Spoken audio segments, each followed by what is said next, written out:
Hey everybody, thanks for watching. Hit the bell, subscribe. We have new content coming out daily. Make sure you subscribe. God bless you guys. I find in life, whether I'm doing meetings at Turning Point USA, giving people advice, receiving emails, there's a difference between activity and results-driven behavior. Far too often people meander through life. They don't really know what their goal is. They don't know where they're going. What is the destination? What does success look like? This seems so obvious, but it's also helpful in your own life. Have you written down on a piece of paper, what does success look like? What does a 90-day goal look like? What does a 120-day goal look like? What does a 6-month goal look like? In politics, this is rarely ever said out loud. The Democrats, they have very specific goals of ushering in a progressive, totalitarian, some would say Marxist or communistic version of government over America. Now, Marxists need to do 3 things. It's called the Big 3. You've heard me talk about this before, but if you ever want to explain Marxism to a friend, it's very simple. They must destroy private property, family, and religion. That's it. Marxism must get rid of those 3 things. Karl Marx wrote extensively about removing those 3 things. Family, religion, property. Everything the parasitic left is focused on is making it harder to own private property. They want you to be a renter, harder to raise your kids, destroy the family, and less attached to a religion or a belief in a higher power, a transcendent order. So what is the goal here? I have to ask this question, which, again, I should not have to ask. I have a chance to talk to some amazing people that are in the conservative movement, some people that have been unbelievably successful in business, and I had a conversation recently with someone who wrote a 7-figure check to a super PAC that was not Donald Trump's. Wrote a very big check in support of a certain candidate. It's not Ron DeSantis. And I was nice about it, but I said, what is the goal here? Why are you writing a 7-figure check to a candidate who almost certainly is not going to win? And the donor said, well, it's a good candidate, good message. I think that this person would be a better choice than Donald Trump. But I said, yeah, have you thought through, though, do we have ballot chasing, secure elections, grassroots workers in Georgia, Arizona, Wisconsin? And he said, we can worry about that after the primary. And I said, well, that's actually not true. You have to make those investments now. You have to hire the ballot chasers. And it just wasn't resonating in the conversation, basically went a different direction.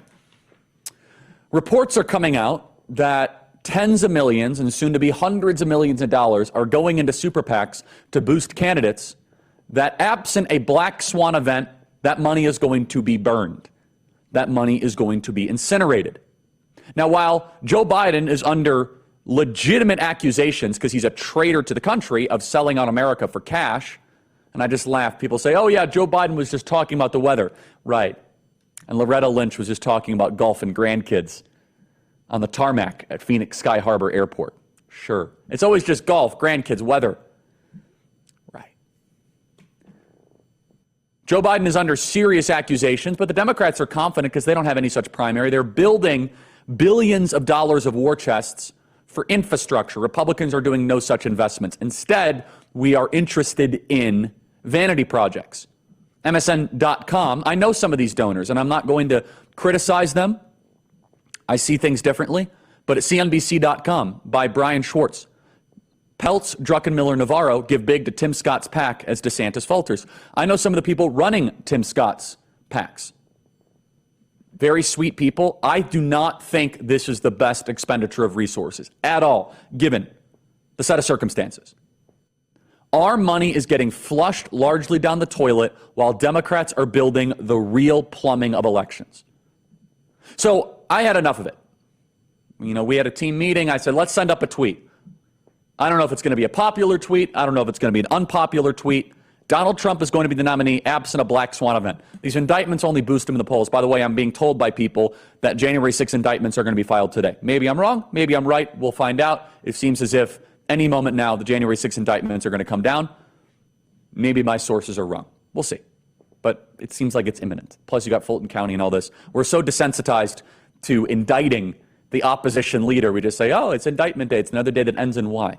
The fact that we're desensitized to it is sick, it's cruel, it's awful. It shows how effective the Marxist totalitarian progressives have been at moving the Overton window.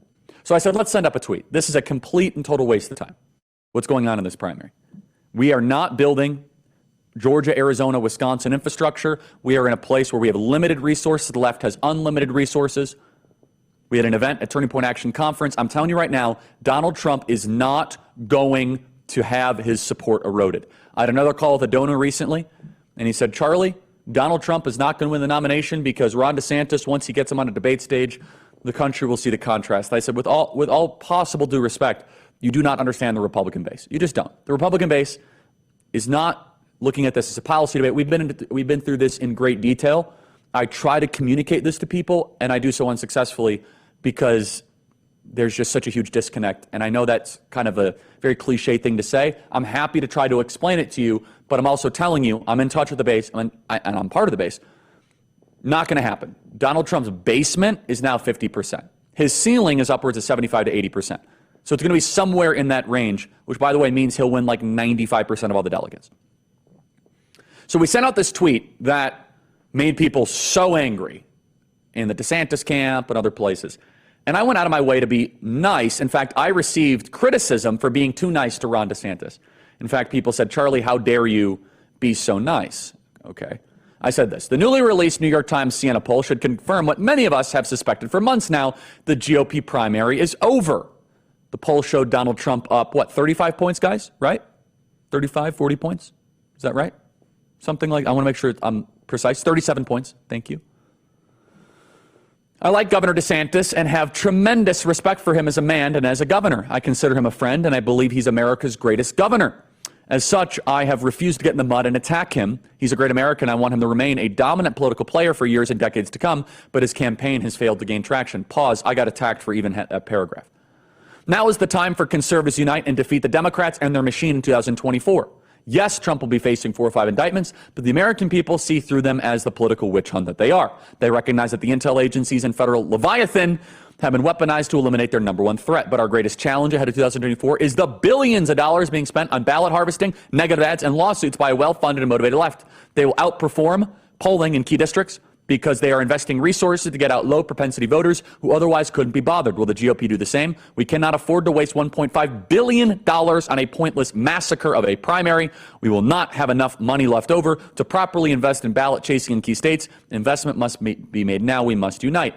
And again, I will get back to how I started. What is the goal? Is the goal to spend a bunch of money, make yourself feel good, or is the goal to defeat the Marxists, Democrats in November of 2024? And I could be honest with you, based on conversations with some, not all, based on conversations with some donors, they don't care about beating the Marxist Democrats in 2024. They would rather spend all their money to disrupt and confuse and upset Donald Trump than make any investments in Georgia, Arizona, Wisconsin. And we're seeing that now. It's going to be a $1 billion primary. Donald Trump has a chance to just run the table. Iowa, New Hampshire, South Carolina, Nevada. But for what? What is the goal here? And the Democrats are delighting. The Democrats know that their path to holding on power, despite them being unpopular, illegitimate, and traitors to America, is that our own side can't get its act together. That we're going to have a $1.5 billion primary, and then all of a sudden in April of the next year, I guarantee you some of these donors will change their tune. They'll say, oh, Donald Trump's not that bad. I've been through this. I've seen it before, okay? And they're going to be like, well, where can we spend money? And you know what I'm going to say is, too late. It's too late. While we were warning you, you guys wanted Tim Scott to become president. Yeah, he finished 5th in New Hampshire and 3rd in his home state of South Carolina. Did we hire the ballot chasers? No. Did we secure the elections? No. But hey, you guys ran your super PAC ads. How'd that work out for you?